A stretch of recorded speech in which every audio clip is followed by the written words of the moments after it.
The National Action Network convention hall fell into stunned silence as Vice President Kamala Harris's voice cracked with rage, her finger jabbing toward Jasmine Crockett in the front row. "You don't understand the complexities of prosecution. I am the first black woman vice president, and you're attacking me." Her famous nervous laugh had vanished, replaced by desperate fury. But Crockett stood calmly, holding a folder of documents, and delivered 11 words that would shatter Harris's carefully constructed image forever. "Being the first doesn't excuse being the worst, Madam Vice President." The crowd erupted as Harris's face transformed from angered shock, realizing her historic position couldn't shield her from her prosecutorial past.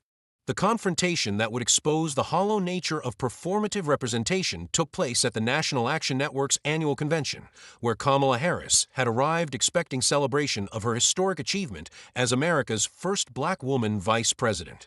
The former California Attorney General had built her political career on her prosecutorial record, but that same record haunted her among progressives who remembered her fighting to keep innocent people in prison, prosecuting parents for truancy, and defending wrongful convictions. Jasmine Crockett embodied everything Harris's version of progress feared: a young black woman who refused to accept identity as a substitute for justice, who had spent years as a public defender cleaning up the human wreckage left by prosecutors like Harris. This collision between symbolic representation and substantive change would prove more devastating than anyone anticipated. The tension began during Harris's keynote address about criminal justice reform and the Biden administration's commitment to racial equity. Her speech was filled with familiar talking points about historic achievements and breaking barriers, but when she dismissed criticisms of her prosecutorial record as old news and suggested that some people would rather relitigate the past than unite for the future, a palpable shift occurred in the room. Younger attendees exchanged glances while civil rights veterans who remembered Harris's actual record shifted uncomfortably. When the cue and amp, a session opened, Crockett rose from her front row seat, her movement deliberate and controlled, immediately drawing attention from both the audience and the cameras. Crockett began with a specific question about the case of Daniel Larson, an innocent man whose release Harris's office had fought even after his innocence was proven. But Harris interrupted before she could finish, her voice taking on the aggressive tone she'd perfected during Senate hearings. "Representative Crockett, we don't need divisive voices undermining our historic progress. Some junior members of Congress should focus on building coalitions instead of burning bridges." The condescension was unmistakable, the dismissal deliberate.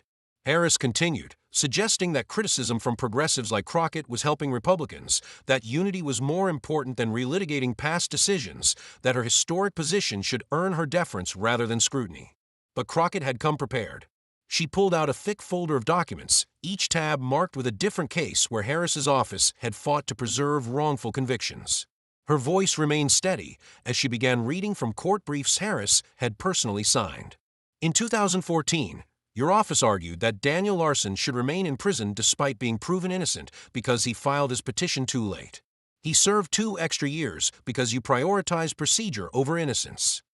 The crowd murmured as Crockett continued through case after case. Kevin Cooper, whose DNA evidence was suppressed. George Gage, whose accuser recanted. Each name represented a life destroyed, while Harris climbed the political ladder.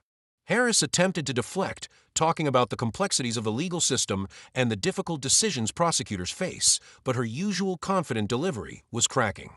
Her hands gripped the podium as Crockett presented internal memos from a California Attorney General's office showing that Harris's Conviction Integrity Unit actually worked to preserve convictions rather than review them. The documents showed Harris personally intervening to keep innocent people imprisoned because their release would undermine public confidence in the system. One memo explicitly stated that maintaining conviction rates was essential for the office's reputation and funding. The audience gasped as Crockett read Harris's own words prioritizing political optics over human freedom. The tension reached a breaking point when Crockett revealed the most damaging evidence, a report showing that Harris's office had argued in court that releasing prisoners would harm California's source of cheap labor for fighting wildfires. "You literally argued that innocent people should stay in prison because the state needed slave labor," Crockett stated, her voice cutting through Harris's attempts to interrupt. "You fought against early release programs not because of public safety, but because California would lose its $1 per hour firefighters. You commodified black and brown bodies for state profit, then climbed on their backs to become vice president." Harris's composure completely shattered. Her voice rose to nearly a scream as she accused Crockett of being more interested in social media fame than actual justice. You don't understand what it takes to be a prosecutor. You've never made these hard decisions. You're undermining everything we've achieved. The famous Harris laugh was gone, replaced by something desperate and ugly. She invoked her historic achievement repeatedly, as if being the first black woman vice president should immunize her from accountability for the black lives she had destroyed as a prosecutor. Her staff near the stage looked panicked, some pulling out phones, others moving closer as if to intervene. But Crockett remained perfectly calm, waiting for Harris to exhaust herself before responding. When she spoke, her voice carried the moral authority of someone who had spent years defending the victims of prosecutors like Harris. Madam Vice President, I've never made the decision to keep an innocent person in prison, that's true. I've never fought to deny DNA testing that could prove innocence. I've never prosecuted a homeless mother for her child's truancy while my own stepchildren attended private school. I've never laughed about smoking marijuana after sending thousands to prison for the same thing.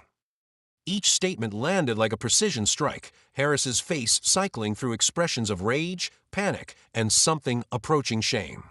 The climactic moment arrived when Harris, now practically screaming with tears of frustration in her eyes, shouted, "I am the first black woman vice president, and you're attacking me. Don't you understand what that means? Don't you understand what I've achieved?" The convention hall fell completely silent, everyone sensing they were witnessing something historic. Crockett stepped closer to her microphone, her voice steady and devastating in its clarity. Being the first doesn't excuse being the worst. You prosecuted poor black mothers for their children's truancy while laughing about smoking weed. You kept innocent people in prison to preserve your conviction rate. You're not progressive because of your identity, you're regressive because of your actions.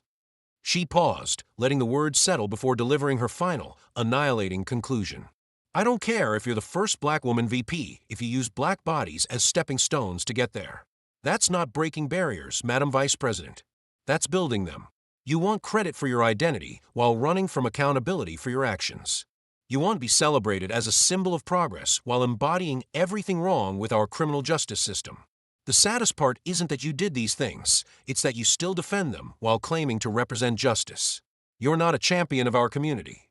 You're a cautionary tale about what happens when ambition matters more than humanity. The convention hall exploded. Half the audience rose in a standing ovation while others sat in stunned silence, processing what they had just witnessed. Harris stood frozen at the podium, her mouth opening and closing without producing words, her prepared talking points useless against the documented evidence of her prosecutorial cruelty. Her staff rushed the stage, surrounding her, trying to escort her away from the podium where she stood paralyzed.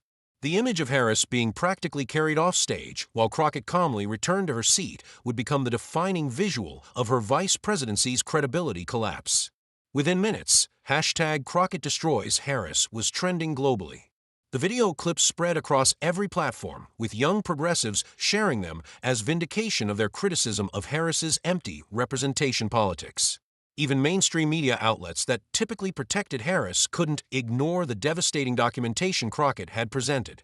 Legal scholars began reviewing the cases Crockett had cited, confirming that Harris had indeed fought to keep innocent people imprisoned. The California Innocence Project released a statement thanking Crockett for bringing attention to cases they had been fighting for years. Former prisoners whom Harris had kept incarcerated despite evidence of innocence began speaking out, their stories adding human faces to Crockett's statistical destruction. The political aftermath was immediate and brutal. Progressive Democrats who had been forced to support Harris despite their reservations finally felt free to speak openly about her record. The White House struggled to respond, with Biden himself maintaining awkward silence about his vice president's public humiliation. Harris's approval ratings, already low, cratered completely. Speaking invitations were withdrawn, endorsements became toxic, and whispers about replacing her on the 2024 ticket grew louder. The criminal justice reform movement gained new momentum as Harris's exposure highlighted everything wrong with the system. Young black women politicians explicitly rejected the Harris model of representation without substance, citing Crockett as their inspiration.